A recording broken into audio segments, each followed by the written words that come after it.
Entonces llegamos a la parte una de las partes más importantes de este curso. Eh, Probablemente estas son las cosas que van a recordar después en su carrera como ingeniero. La optimización con restricciones, porque tiene muchas aplicaciones, es mucho más general que lo que ustedes vieron en optimización lineal. eh, Porque en general, si bien yo les dije la otra vez que varios problemas de ingeniería se simplificaban y se podían modelar como problemas lineales, en general cuando uno quiere ser más preciso, siempre aparecen términos que son no lineales. Y esto es lo que nosotros llamamos optimización no lineal. Y lo mismo con las restricciones de los problemas, muchas veces aparecen restricciones no lineales. Y esta es la estructura general que tenemos en la escritura del problema P. Tenemos un problema de optimización donde f es una función no lineal. Y ahora tenemos un conjunto factible S que no tiene que ser necesariamente un poliedro, como lo era en la primera parte del curso. Este conjunto S representa las restricciones del problema. Acá tenemos un problema de minimización con la restricción de que los puntos donde se evalúa la función f tienen que pertenecer a un cierto conjunto factible. ¿Ya?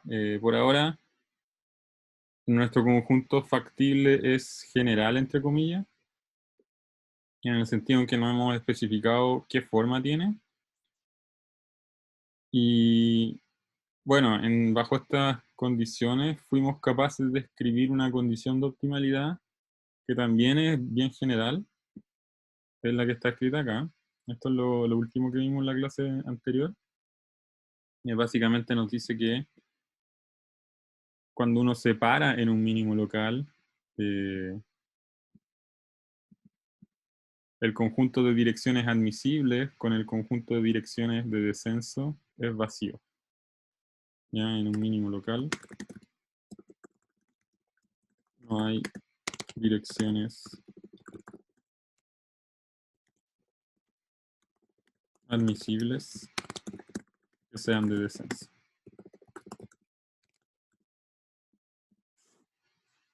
Entonces, el resultado es bien intuitivo en sí, porque nos dice que si estamos en un mínimo local, no es posible moverse en alguna dirección en que el valor de la función objetivo decrezca.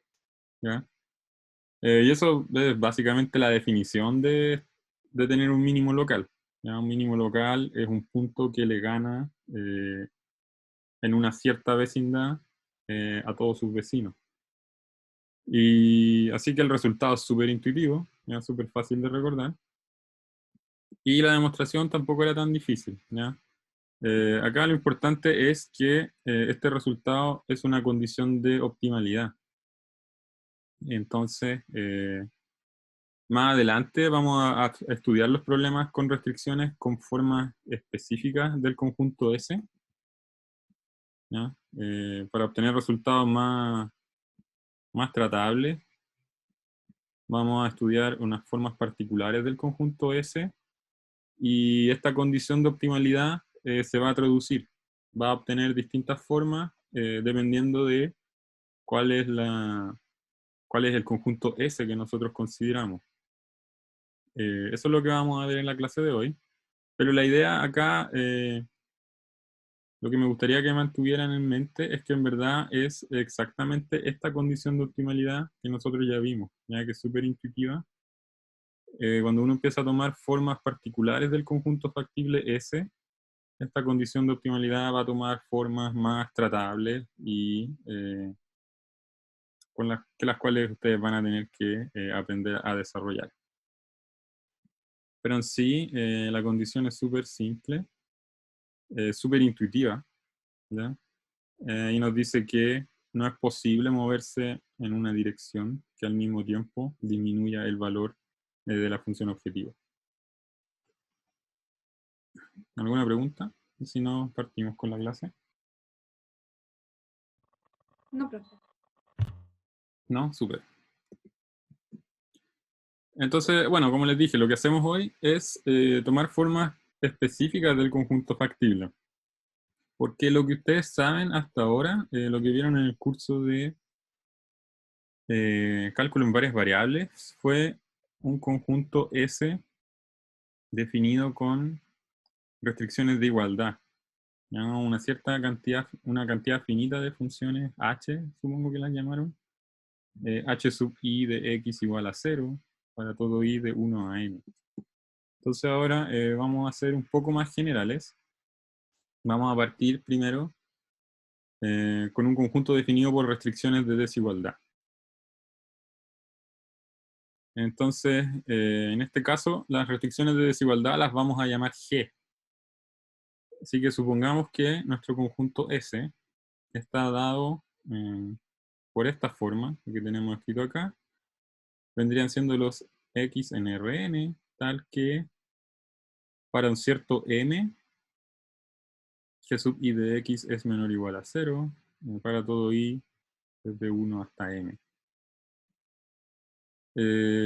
Una observación acá es que si el conjunto S es convexo, o sea, perdón, el conjunto S va a ser convexo si estas funciones g sub i son todas convexas.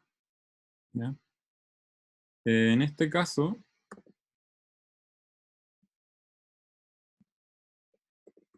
si g sub i son funciones convexas,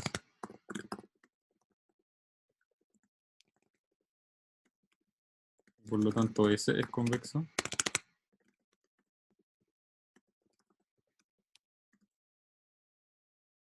se dice que el problema P es un problema convexo.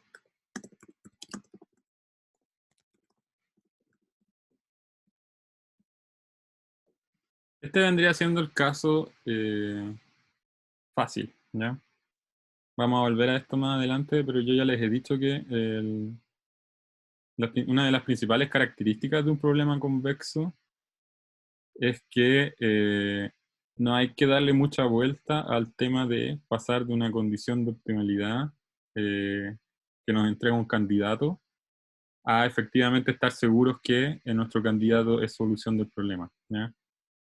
Porque para un problema convexo, la condición necesaria de optimalidad va a ser una condición sí, solo sí, con la optimalidad global. O sea, en el caso más simple, en el caso sin restricciones, un punto es, digamos, x estrella es mínimo global de una función convexa, sí, solo sí, el gradiente de la función en x estrella es igual a 0. Y eso, esa propiedad se hereda para un problema convexo, ¿ya? Así que mantengan acá en mente que un problema convexo, ¿ya? Cuando P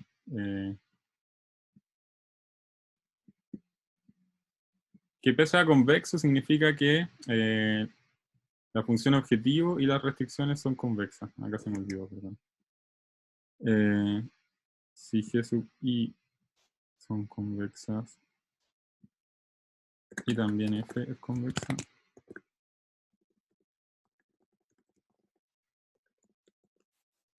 dice que el problema P es convexo. ¿Ya? Si todas las restricciones de desigualdad son convexas, el conjunto factible va a ser convexo. Si además la función objetivo f es convexa, entonces decimos que el problema P es convexo. Y un problema de optimización convexo es fácil de resolver porque la condición necesaria de optimalidad va a estar en sí solo sí, va a ser un sí solo sí con ser un óptimo, ¿ya? Con tener un óptimo global del problema. Así que esta definición, manténganla. Muchas veces, si ustedes miran la tarea, por ejemplo, siempre cuando resuelven un problema de optimización hay una parte en que ustedes tienen que pasar de su candidato a solución a, bueno, justificar que efectivamente resolvieron el problema, ¿ya? Y que su candidato es el mínimo global que andan buscando. Muchas veces, si ustedes demuestran que el problema que están resolviendo es convexo, entonces esta parte está automáticamente hecha, ¿ya? No tienen nada que justificar porque los teoremas relacionan en el caso convexo la condición necesaria de optimalidad, la relacionan en forma sí, solo sí, con tener un óptimo global, ¿ya? Así que, bueno, esta es la definición de lo que entenderemos por problema convexo y les adelanto que estos son los problemas fáciles donde no hay que justificar mucho. ¿Ya? La justificación es simplemente decir que la función objetiva es convexa y que el conjunto factible es convexo porque estas funciones G sub i son convexas. ¿Ya? Entonces, ahora volviendo al caso general, olvídense de convexidad, ¿ya? Lo que queremos resolver es un problema de esta forma.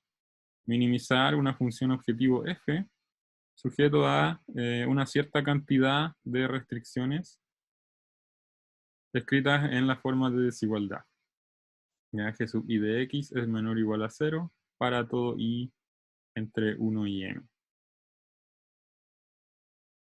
Entonces acá lo que importa cuando ustedes quieren estudiar las condiciones necesarias de optimalidad, va a depender mucho de en qué punto están parados. Acá, para que un punto sea factible, para que un x sea factible en este problema, lo que nosotros necesitamos es que g sub i de x sea menor o igual a 0 para cada una de estas funciones de restricción. Ahora, hay una pequeña diferencia cuando el punto x satisface la restricción con un menor estricto a 0 a cuando la satisface con igualdad, ¿ya? Si g sub i de x es menor estricto que 0, eso significa que tenemos libertad para perturbar el punto, ¿cierto? Porque estas funciones van a ser siempre continuas, ¿ya? Entonces ustedes saben que si una función continua en un punto es menor estricto que 0, yo tengo derecho a moverme en una cierta vecindad del punto y la función continua va a seguir estando por debajo de 0, ¿ya? Ahora, si g sub i de x es exactamente igual a 0, esto no tiene por qué ser así. Entonces hay una gran diferencia entre esos dos casos. Cuando g sub i de x es igual a 0, yo no voy a tener derecho a moverme un poquito en cualquier dirección. Voy a estar, gráficamente, voy a estar en la frontera del conjunto de restricciones, ¿ya? Si ustedes dibujan el conjunto factible que está definido por todas estas funciones de desigualdad, cuando una de estas funciones g sub i es igual a 0, significa que el punto que estoy mirando está en la frontera del conjunto factible. Entonces, como estamos en la frontera, no me puedo mover en la dirección que a mí se me antoje, ¿ya? Estoy restringido justamente por la función g, en la cual estoy tomando el valor 0. Así que por esa razón hacemos la siguiente definición. Vamos a decir que una restricción es activa en un punto. Una restricción es activa en x barra si la función g sub i satisface que g sub i de x barra es igual a 0. Y estas son las restricciones con las que tenemos que tener cuidado, porque como les dije, bueno, una restricción activa significa que estamos en la frontera del dominio, ¿ya? Del conjunto factible, ¿ya? Estamos en la frontera del conjunto donde yo tengo derecho a evaluar la función objetivo. Si no, no hay nada de lo que preocuparse, ¿ya? Si estamos en una restricción inactiva, o sea, g sub i de x es menor estricto que 0, entonces yo me puedo mover en una vecindad del punto y todas las funciones van a seguir estando por debajo de 0, ¿ya? En ese caso, cuando todas las funciones g sub i son menores estrictas que 0 en un punto, lo que va a estar pasando es que ese punto va a estar en el interior del conjunto factible, ¿ya? Y ahora, una vez que sabemos cuáles son las restricciones activas, vamos a definir un conjunto de índices que vamos a llamar I mayúscula. Entonces, I mayúscula son los índices de las restricciones activas. Ahora, por último, un poquito más de notación. Vamos a llamar por G cursiva. Acuérdense que estábamos ocupando las cursivas para estos conjuntos de direcciones. Ya si devolvemos acá. A cursiva son las direcciones admisibles y D cursiva son las direcciones de descenso. Entonces ahora definimos un conjunto más. El conjunto G cursiva. G, porque tiene que ver con las restricciones de desigualdad. Entonces G cursiva van a ser las direcciones de tales que gradiente de G sub i en X barra, producto punto con D, es menor estricto que 0 para todo i en el conjunto de direcciones activas. Básicamente, a ver, esto lo discutimos antes, que este producto punto sea menor estricto que 0, significa que si yo me muevo en la dirección D, la función g sub i disminuye su valor. ¿Ya? Así que básicamente el conjunto G lo que significa es, bueno, vendrían siendo las direcciones en las cuales las restricciones activas decrecen.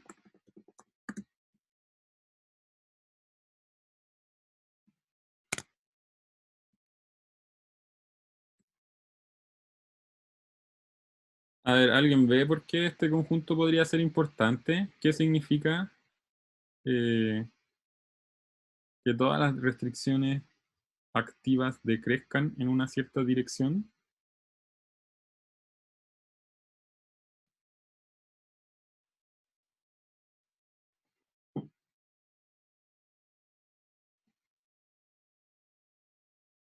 Y acuérdense que las restricciones activas son las problemáticas, ¿ya?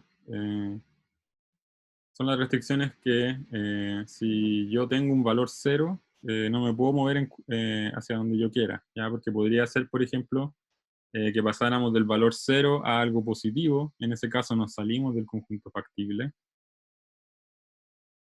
Así que en verdad, la única forma de moverme en una dirección y seguir perteneciendo al conjunto factible es justamente que ocurra lo que tenemos acá, ¿ya? Este conjunto G a la larga nos va a definir cuáles son las direcciones en las cuales yo tengo permitido moverme, ¿ya? Entonces va a ser el conjunto en las cuales, el conjunto de direcciones en las cuales todas las funciones que valen 0 van a disminuir su valor, o sea, van a seguir, o bien van a seguir siendo 0 o van a convertirse en algo menor estricto que 0. Y luego, eso es todo lo que necesitamos para movernos, porque las restricciones que tengan un valor estricto menor estricto que 0, nosotros sabemos que por continuidad tenemos derecho a movernos un poquito, ¿no? Así que, bueno, acá me estoy adelantando al próximo resultado, pero en otras palabras, todas estas direcciones G son direcciones admisibles, ¿ya?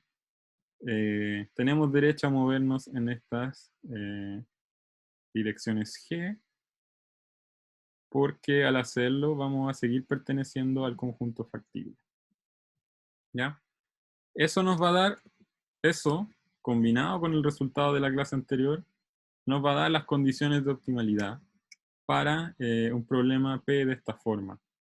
Y esto vendría siendo la extensión del resultado que ustedes vieron de los multiplicadores de Lagrange. Ya, entonces acá lo iniciamos. Acá le puse similar al resultado de la clase pasada, pero en verdad es una consecuencia directa. Que nos da las condiciones de optimalidad para el problema con restricciones de desigualdad. ¿Ya? Si X barra es un punto factible de P, ¿ya? O sea, satisface todas las restricciones de desigualdad. Y entonces, si X barra es mínimo local de F, se cumple que el conjunto G que acabamos de definir, intersectado con las direcciones de descenso, es vacío. ¿Ya? No existen direcciones de descenso que también disminuyan los valores de las funciones, de las restricciones activas.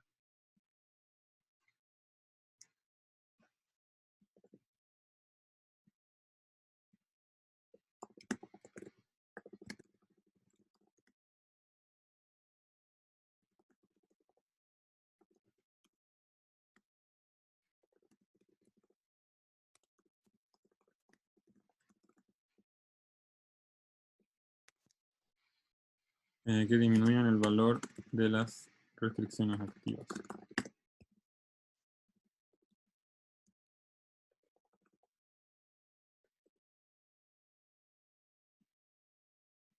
Ya, todos estos teoremas son bien intuitivos. Me gustaría que, por ejemplo, acá la demostración es, me gustaría que entendieran la idea que hay detrás. Ya no existen direcciones de descenso que disminuyan el valor de las restricciones que valen cero.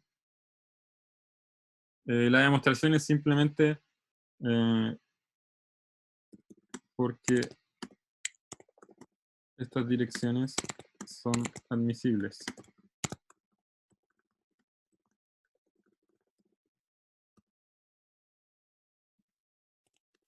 Ya con palabras es una línea. Y de forma matemática, básicamente lo que tenemos que demostrar es que el conjunto G está contenido en A.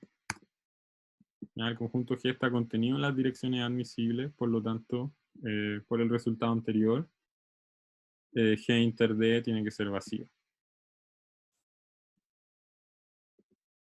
¿Ya? Entonces, demostración, justamente, basta probar que G está contenido en A.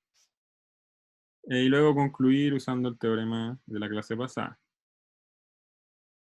Y esto es directo, ¿ya? Sea de una dirección en el conjunto G que acabamos de definir, y sea I un índice activo. ¿Ya? Lo que tenemos que, entonces,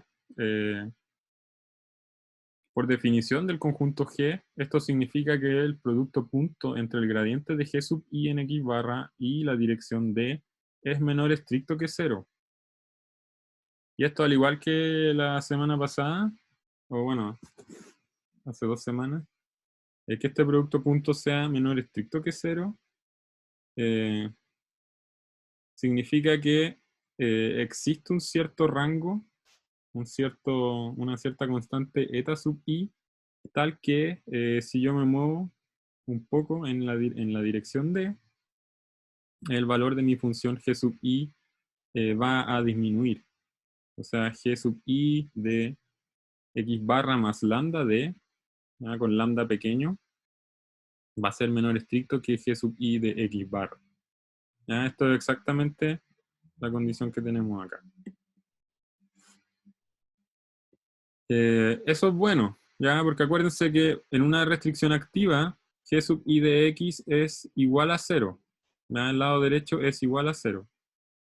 Entonces, lo que estamos diciendo básicamente es que si yo me muevo un poquito en la dirección lambda, ahora voy a ser menor estricto que 0, lo que es bueno porque voy a seguir perteneciendo al conjunto factible. ¿Ya? O sea, notar que el lado derecho de esta última desigualdad es nulo. ¿Ya? Eso es lo que estaba diciendo acá. Esto es igual a 0.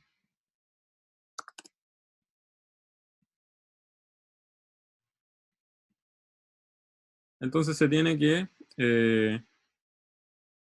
si escogemos el mínimo de todos estos valores eta sub i, y lo llamamos simplemente eta, ¿ya? Para eta, el mínimo de los eta sub i, para todo lambda más pequeño que eta, vamos a tener que todas las restricciones activas en el punto x barra más lambda d van a tener un valor menor estricto que 0.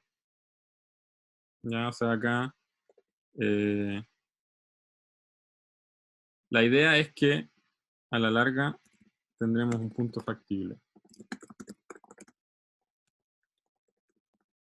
Eso es lo que estamos tratando de hacer. Ahora, veamos que efectivamente esto es así, porque solamente consideramos los índices de restricciones activas. Ahora, veamos qué pasa con los índices que no son, que no nos dan restricciones activas. ¿Ya? Este caso es más fácil porque que una restricción no sea activa significa que satisface la restricción g sub i de x barra es menor estricto que 0. ¿Ya? Como estas funciones g sub i son continuas, siempre podemos encontrar una vecindad en la cual nos movemos en cualquier dirección y seguimos siendo menor estrictos que 0. ¿Ya? Por continuidad existe un epsilon sub i, tal que g sub i de x barra más lambda d es menor estricto que 0 para todo lambda menor estricto que epsilon sub i. Entonces ahora juntamos todos estos valores que nos acotaban cuánto nos podíamos mover en cada una, cuánto nos podíamos mover en la dirección. Definimos epsilon como el mínimo de todas estas constantes epsilon sub i, y ahora finalmente definimos una constante delta mayúscula como el mínimo entre eta y epsilon, y ya podemos decir con toda tranquilidad que si nos movemos una cantidad lambda que es menor estricta que esta constante delta mayúscula, entonces g sub i de x barra más lambda d va a ser menor o igual a 0 para todo i desde 1 hasta m, lo que significa, bueno, exactamente que la dirección d pertenece al conjunto de direcciones admisibles. Ya estamos diciendo que el punto x barra más lambda d pertenece al conjunto S. Eso quiere decir que la dirección D es admisible. Como D era arbitraria en este conjunto G, demostramos entonces que el conjunto G está contenido en las direcciones admisibles. Y eso concluye la demostración, porque sabíamos que el conjunto de direcciones admisibles tenía intersección vacía con las direcciones de descenso. ¿Ya? Así que si G está contenido en el conjunto de direcciones admisibles, también tiene que tener intersección vacía con el conjunto de direcciones de descenso. ¿Hay alguna pregunta, chiquillos? ¿Chiquillas? No por ahora, profe. Ya. Profe, ¿podría volver en un instante la diapo pasada? Sí. ¿A esta?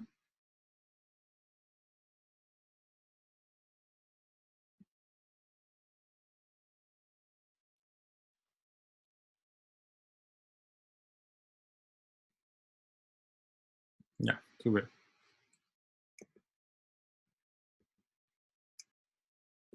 Ya, entonces ahora déjenme enunciar esto antes del break. Este es el resultado más importante de hoy.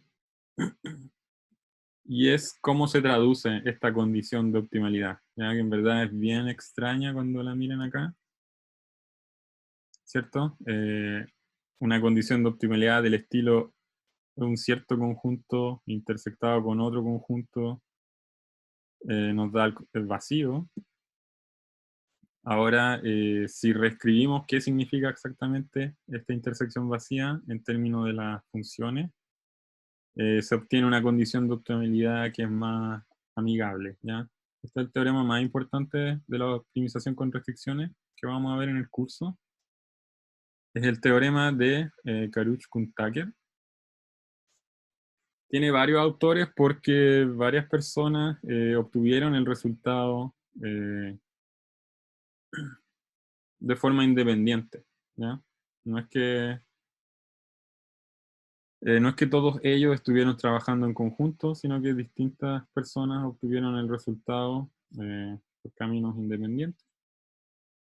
Y es uno, bueno, como les dije, el resultado más importante en optimización con restricciones.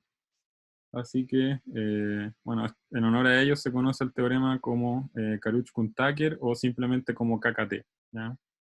Varias veces yo les voy a decir el teorema de KKT, en auxiliar probablemente también. Así que estas son las condiciones de optimalidad de KKT. Entonces X barra solución de P, y supongamos que los gradientes de las restricciones activas, fíjense acá que solamente tomamos I en el conjunto de restricciones activas. Supongamos que estos gradientes nos dan un conjunto linealmente independiente. Entonces, existen multiplicadores, llamémoslos inmediatos multiplicadores, mu sub 1 hasta mu sub m, tales que se cumple este sistema de condiciones de optimalidad.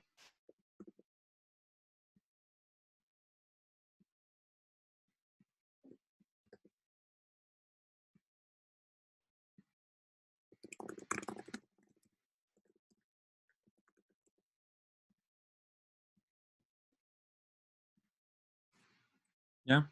Entonces, si se fijan, la función objetivo va a ser el gradiente de lo que ustedes conocen como el lagrangiano, un problema de optimización. Entonces la condición de optimalidad nos dice que el gradiente de este lagrangiano es igual a 0 en la solución del problema P, y además tenemos restricciones adicionales que ustedes no conocen del curso de cálculo en varias variables. Tenemos condiciones de holgura complementaria que nos dicen que estas constantes mu sub i multiplicadas por las restricciones g sub i en el punto x barra tienen que ser iguales a 0. Y además estos multiplicadores de Lagrange, ¿cierto? Mu sub i tienen que ser todos mayores o iguales a 0. ¿Ya?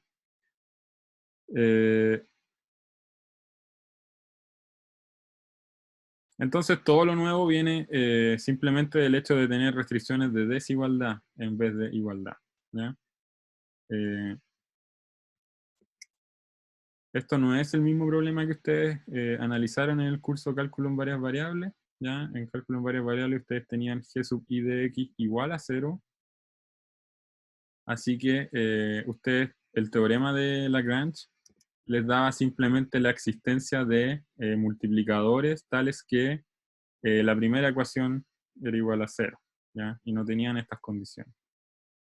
Ahora, si en vez de restricciones de igualdad tienen restricciones de desigualdad, lo que ocurre es, bueno, en esencia el mismo resultado, pero los multiplicadores, estas constantes, que ahora estamos llamando mu sub i, están más restringidas, ¿ya? Ahora no pueden ser cualquier cosa, sino que tienen que satisfacer un cierto set de restricciones. En este caso, bueno, primero que todo, los multiplicadores tienen que ser mayores o iguales a 0. Esto es súper importante. Y esto viene también del problema que están optimizando, ¿ya? Esto viene del hecho que estamos minimizando una función objetivo. Así que para un problema de minimización, los multiplicadores tienen que ser mayores o iguales a 0. Y además tenemos esta restricción que es una especie de holgura complementaria. Tenemos que el producto entre mu sub i y G sub I tiene que ser igual a 0, ustedes saben que esto significa que o bien uno de estos dos términos tiene que ser igual a 0. ¿Ya? Si este producto es 0, o bien mu sub I es igual a 0, o bien G sub I de X barra es igual a 0. Y esto tiene que ocurrir para cada una de las restricciones. ¿Ya? Así que, bueno, hagamos el break. A la vuelta vemos la demostración de Karuch-Kuntake y discutimos más en detalle. Así que paremos por 10 minutos y volvemos a las 11:12.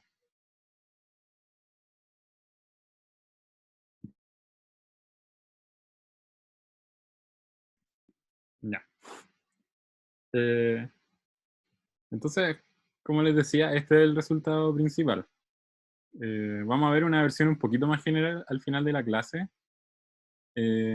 pero básicamente lo importante está acá. Esto es lo que tienen que recordar de esta parte final del curso. Esto es lo que les preguntamos en la tarea. En general, en el semestre normal, esta es la pregunta que va sí o sí en el examen de KKT. Ahora, en estas sí, condiciones, a ver, no estoy tan seguro. Depende del formato que se tome para el examen. Yo diría 50% probabilidades. Eh, esto es probablemente lo más importante del curso de optimización, ¿ya? El resultado más general y el que ustedes deberían recordar, porque siempre podría serle útil ya en la práctica cuando sean profesionales, si es que hacen cosas relacionadas con optimización. ¿Ya? Entonces, acá no está escrito, pero si ustedes definen la función lagrangiana, ¿cierto? Como el lagrangiano del problema, cuando están acá atrás, como siempre, como la función objetivo más un multiplicador por cada una de las restricciones y los suman. Entonces, la condición de optimalidad es el gradiente del lagrangiano igual a 0. Ya, esto es probablemente la forma en la que lo van a hacer en auxiliar. Después tienen las restricciones de positividad, porque sus restricciones son de desigualdad. Y la holgura complementaria, de nuevo, porque sus restricciones son restricciones de desigualdad. Aquí hay una observación. Noten que hay una hipótesis en el resultado, que es la hipótesis de independencia lineal. Esto es algo que tienen que chequear para que todo funcione, ¿ya? Lo voy a escribir aquí. Esto es una hipótesis a chequear.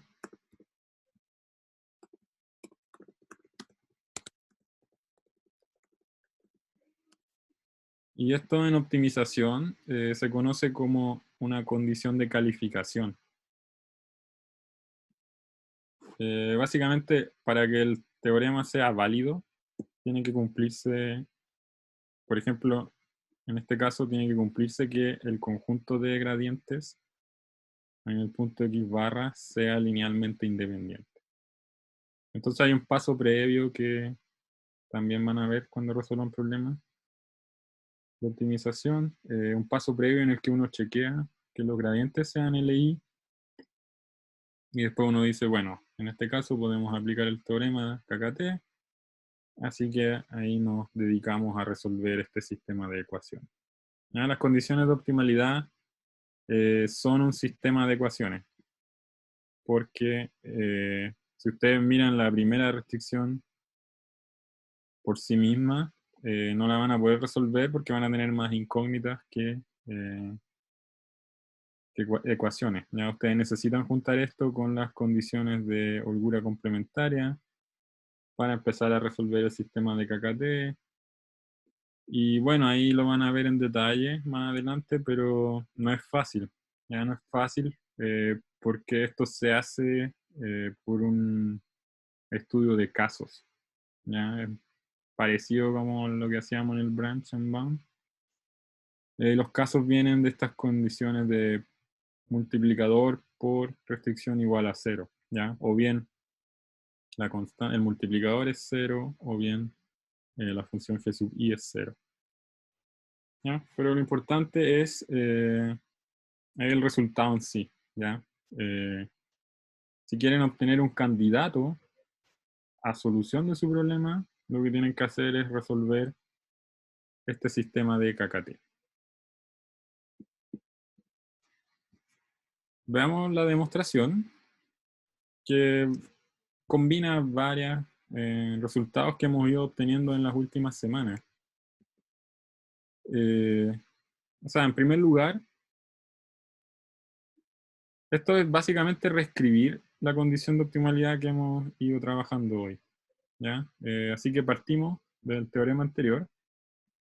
Partimos de este punto, ¿ya? Sabemos que el conjunto de direcciones de descenso tiene intersección vacía con este conjunto de direcciones que llamamos G. Eso quiere decir que esta intersección sea vacía, significa que no existe una dirección D tal que su producto punto con el gradiente de F es menor estricto que 0 y su producto punto con los gradientes de G es menor estricto que 0 para toda restricción activa. ¿Ya? Acá no sé si se acuerdan de los teoremas de alternativa. ¿Ya? Por ejemplo, acá en particular vamos a utilizar la alternativa de Gordon, pero en general los teoremas de alternativa nos decían que si ocurre algo, entonces si un cierto problema es factible, entonces otro problema no va a ser factible y viceversa. Ya en este caso vamos a ocupar que un cierto problema no es factible, entonces necesariamente este otro problema de optimización, que están relacionados en dualidad, ¿cierto? El uno con el otro. Si este problema no es factible, entonces este otro tiene que ser factible. ¿Ya? Así que en este caso, con esa idea en mente, definimos una matriz A que va a tener estos vectores gradientes como filas. Ya la matriz A va a tener en su primera fila el gradiente de F traspuesto en X barra y a continuación los gradientes de las restricciones activas. ¿Ya? G sub I de X barra para I en el índice de restricciones activas. Así que lo que teníamos escrito arriba se reescribe como que no existe una dirección D tal que esta matriz A por D es menor estricto que 0. ¿Ya? Si ustedes multiplican A por D y miran esta desigualdad de forma vectorial, ¿cierto? Coordenada a coordenada, esto significa justamente que no existe una dirección D tal que todos estos productos puntos sean 0. Así que por el teorema de Gordon, como les decía, sabemos que ahora tiene que existir un vector P distinto de 0, tal que A traspuesto P es igual a 0 y P es mayor o igual a 0.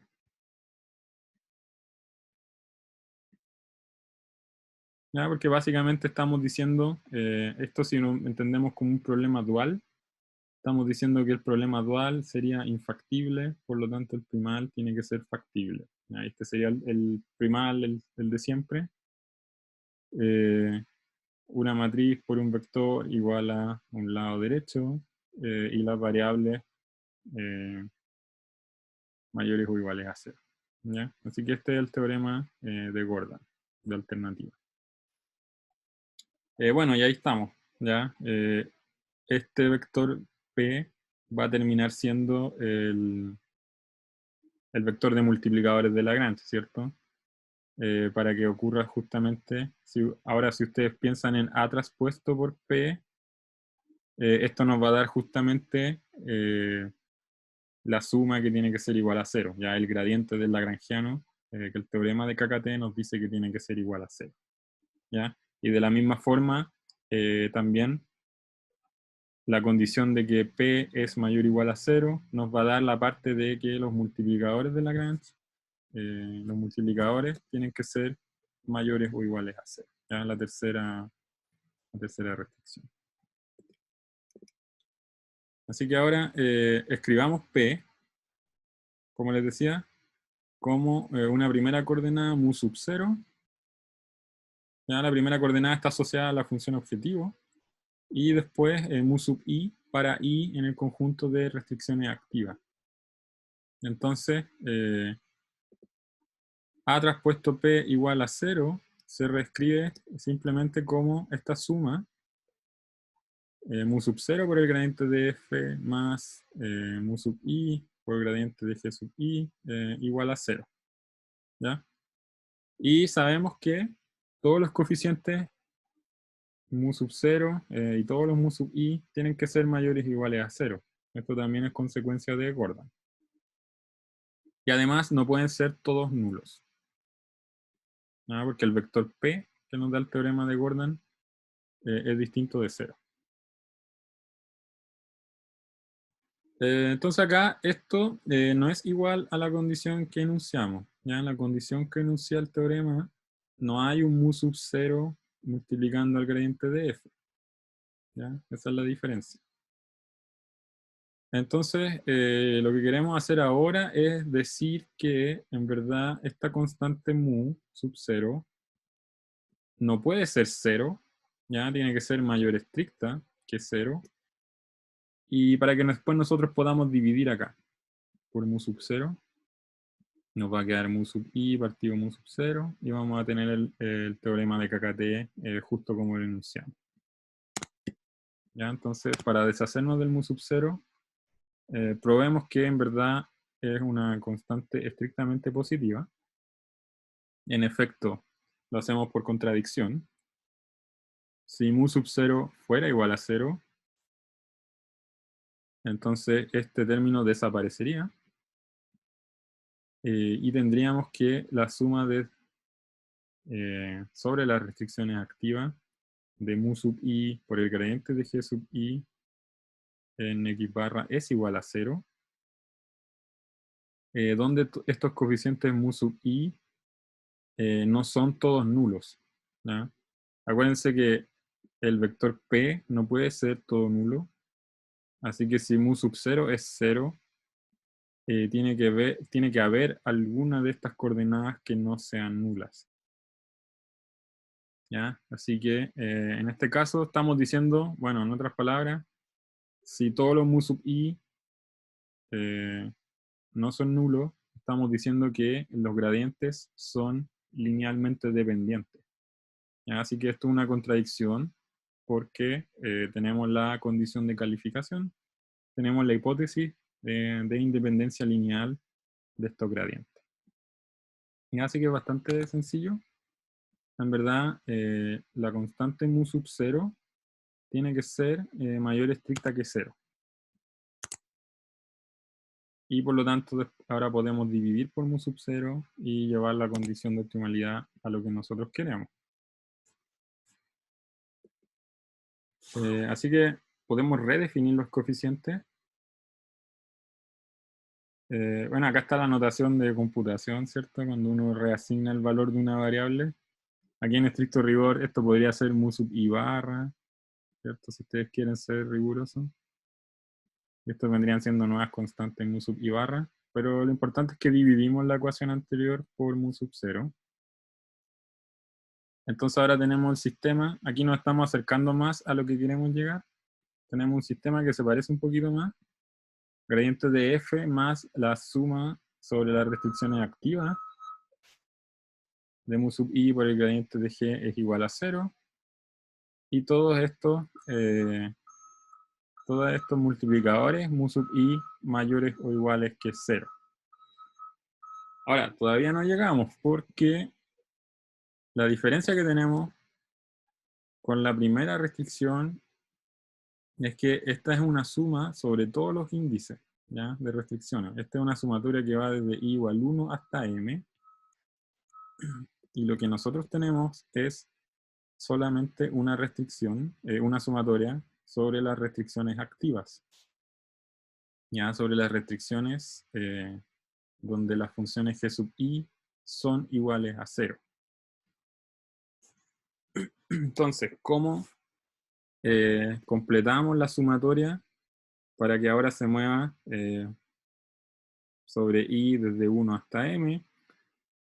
Aquí en verdad esto es como maquillar un poco la condición de optimalidad para que se vea más bonita.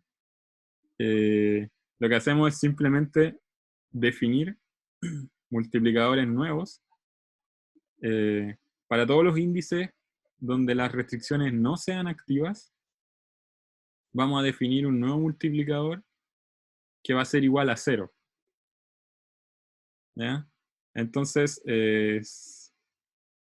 al hacer eso, yo puedo agregar ahora todos los productos de mu sub i por los gradientes que me faltan, y en verdad voy a estar agregando puros ceros, ¿ya? Así que el valor de la sumatoria original no me va a cambiar. Así que, bueno, de nuevo, si i no pertenece al conjunto de restricciones activas, definimos un multiplicador mu sub i como 0, ¿ya?, directamente como 0, y lo agregamos a la sumatoria, y el valor no nos va a cambiar, ¿ya? O sea, sumamos 0 muchas veces. Así que, si el índice i no es activo, definimos un multiplicador 0, agregamos acá la sumatoria, no nos va a cambiar, y nos va a quedar la condición de holgura complementaria, ¿ya? Porque, bueno, si leemos la condición de holgura complementaria, nos va a dar justamente lo que estamos haciendo. Si la restricción activa, perdón, si la restricción i es activa, eso quiere decir que g sub i de x barra es igual a 0. Ya esa es la definición de tener una restricción activa. Entonces acá no hay nada que hacer, porque si g sub i es igual a 0, entonces obviamente el producto entre mu sub i y g sub i va a ser 0. ¿Ya? Ahora, si la restricción i no es activa, eso quiere decir que g sub i de x barra es menor estricta que 0. En ese caso nosotros acabamos de definir el multiplicador mu como 0. Así que a fin de cuentas el producto entre mu sub i y g sub i igualmente va a ser igual a 0, ya por definición. Así que como les decía, la parte final es arreglar un poco la condición para que se vea más amigable. Porque ahora sí, la forma que tienen las condiciones de optimalidad escritas de esta forma se asemeja bastante a lo que ustedes conocen y se pueden escribir como el gradiente de un lagrangiano igual a 0. ¿Ya? Pero en verdad, la condición de optimalidad, estrictamente hablando, ya estaba en este recuadro que puse acá arriba. ¿Ya? Pero la forma usual en que uno presenta las condiciones de optimalidad de KKT y la forma usual en que uno las resuelve es como el gradiente del lagrangiano igual a 0 y las restricciones de signo y de holgura complementaria. ¿Ya? Así que bueno, esa es la demostración de KKT. Y como pueden ver, ocupamos varios resultados previos, ¿ya? Alternativa, la condición de optimalidad de un problema en términos de sus direcciones. Así que bueno, un resultado bastante bonito y súper importante en optimización. ¿Hay alguna pregunta? Profe, ¿a qué se refería con condición de calificación? Ah, ya. Ese es el nombre simplemente que se le da a las condiciones que te validan el teorema. ¿Ya? Quizá en español no es tan clara lo que el nombre quiere decir, pero es para que tu teorema califique, para que sea válido. ¿ya? Para que tú tengas derecho a utilizar el teorema, tienes que chequear la hipótesis, ¿cierto? En este caso, bueno, ese es un tema importante en sí, en optimización, ¿ya? ¿Cuál es la hipótesis que te valida el teorema? Entonces hay varias versiones del teorema con varias condiciones distintas, y todas esas condiciones reciben el nombre de condición de calificación. Ya es básicamente esto que está acá. ¿Cuál es tu hipótesis? Que una vez que tú chequees que se cumple, te da derecho a ocupar el teorema de KKT. Ya, gracias. ¿Se entiende? Sí. Sí, ya. En este curso nos vamos a quedar con la independencia lineal. ¿Ya? Es simple. No es tan general, pero es suficiente para lo que queremos hacer. ¿Ya? Hay toda una línea de estudio en optimización donde uno trata de relajar la condición de calificación, trata de poner cosas que sean más fáciles de satisfacer, o sea, que se satisfacen. Muchas veces hay problemas que van a tener solución, problemas de optimización, para los cuales la condición de independencia lineal no se va a cumplir y aún así se van a cumplir las condiciones de KKT. ¿Ya?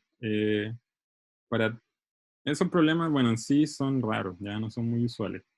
Pero para toda esa línea de problemas existen resultados más generales con condiciones de calificación distintas que uno las puede chequear y uno puede quedarse tranquilo porque tenemos derecho a ocupar KKT.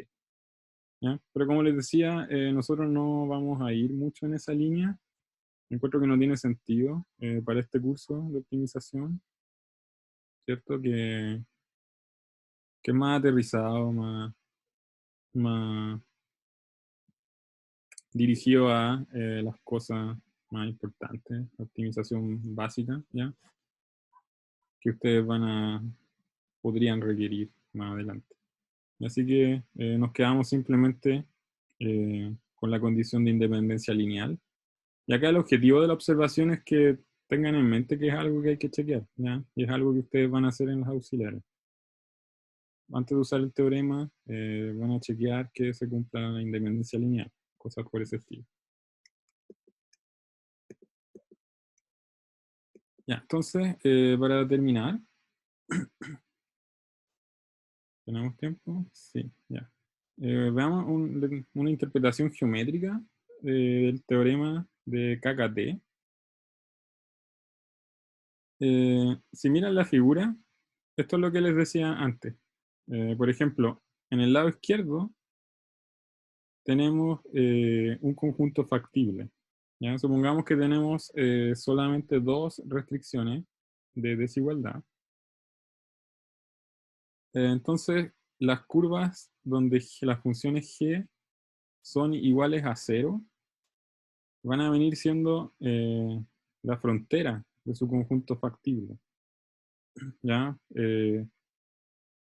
Por ejemplo, acá tenemos una región que parece ser no acotada, pero en esta parte uno puede ver las fronteras que se intersectan en un cierto punto. Y de aquí para allá, bueno, todo lo que está en este lado no es factible. ¿Ya? La región factible vendría siendo lo que tenemos acá. ¿Ya? Esta es la parte S. Este es el conjunto de los X, tales que tanto G sub 1 como G sub 2 son menores o iguales a 0. ¿Ya? Y la frontera tiene estas dos partes. Por este lado G sub 1 igual a 0. Y por este lado G sub 2 igual a 0. Entonces, bueno, el teorema, la primera condición de optimalidad que vimos, nos decía que las direcciones de descenso intersectadas con las direcciones admisibles eran vacíos. Básicamente, que una dirección admisible no puede ser de descenso. O sea, que una dirección admisible no puede tener producto punto con el gradiente menor estricto que 0. ¿Ya? Ahora, geométricamente, la primera condición de optimalidad que vimos nos dice que el vector, bueno, menos gradiente de f en x barra tiene que formar un ángulo obtuso con cualquier dirección admisible d. ¿Ya? O sea, este vector tiene que formar un ángulo obtuso con este vector que es una dirección admisible. ¿Ya? Esa era la primera condición de optimalidad, la que vimos antes del break y la que recordamos hoy al principio de la clase. Ahora, ¿qué nos dice el teorema de KKT?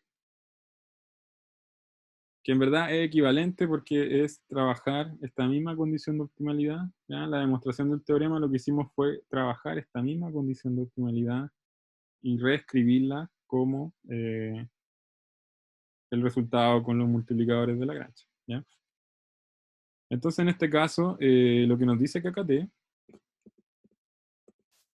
acá arriba, si ustedes mueven el gradiente hacia el lado derecho, entonces KKT nos dice que menos el gradiente es una combinación lineal positiva de los gradientes de restricciones activas.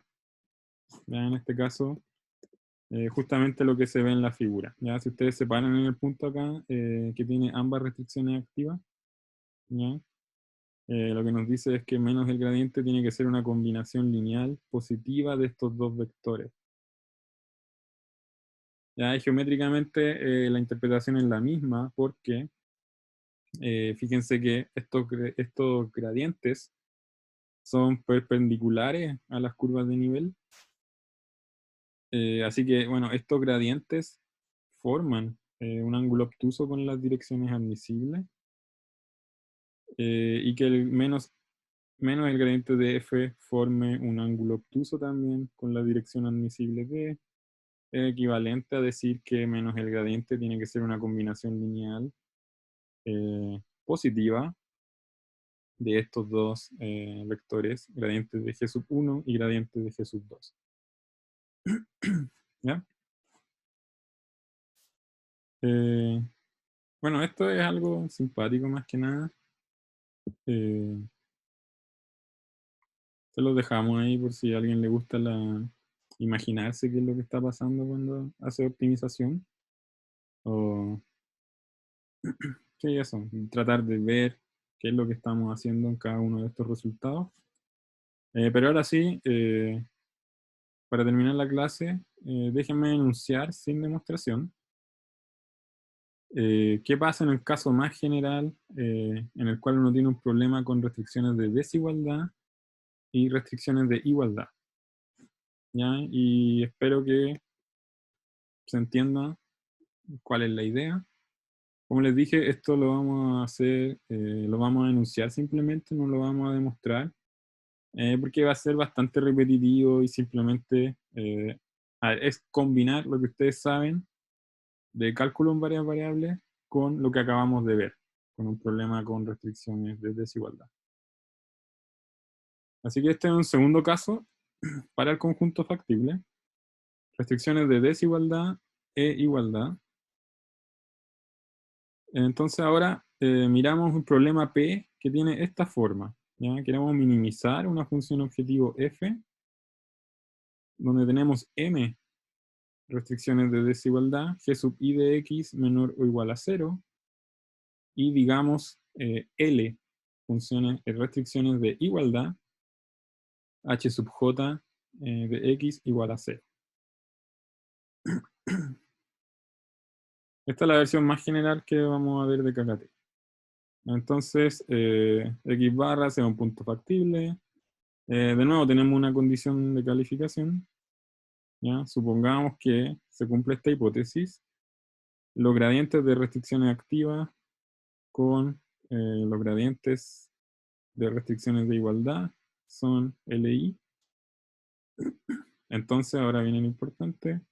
Si X barra es solución de P, existen multiplicadores mu sub I y existen multiplicadores nu sub J, tales que, bueno, nuevamente, el gradiente, si quieren, esto lo pueden leer como el gradiente del lagrangiano es igual a 0.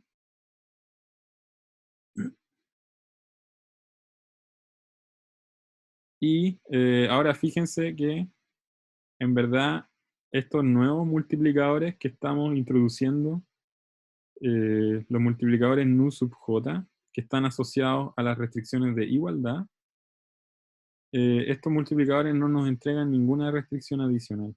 Ya las restricciones que tenemos sobre los multiplicadores son únicamente sobre los multiplicadores mu, que están asociados a las restricciones de desigualdad. Ya, ustedes sabían de cálculo en varias que los multiplicadores asociados a restricciones de igualdad no tenían ninguna restricción, ¿ya? Así que restricciones para multiplicadores de desigualdad, ¿ya? Solamente. Así que la condición de optimalidad en esencia es la misma. El gradiente del lagrangiano igual a 0. Ahora el lagrangiano es más grande, ¿sí? Porque hay funciones de desigualdad y funciones de igualdad. Y la segunda parte de KKT son restricciones adicionales que se tienen solamente para los multiplicadores asociados a las funciones G sub I. ¿Ya? Estos multiplicadores mu tienen un signo, tienen que ser positivos, mayor o igual a 0, y también tienen que satisfacer la holgura complementaria. ¿Ya? Mu sub I por G sub I en X barra es igual a 0. ¿Ya? Bueno, y ahora sí, este es el gran resultado de la optimización con restricciones. Esta es la versión más general de KKT para un problema con igualdades y con desigualdades, ¿ya? Definiendo el conjunto S.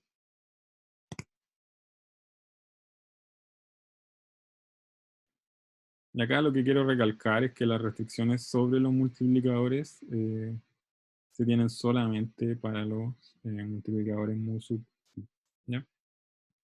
¿Alguna pregunta?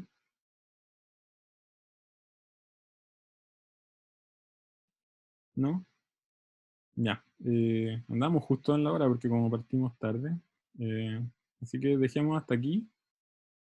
Eh, bueno, como les dije, voy a ver lo del calendario y les cuento el miércoles, ¿ya?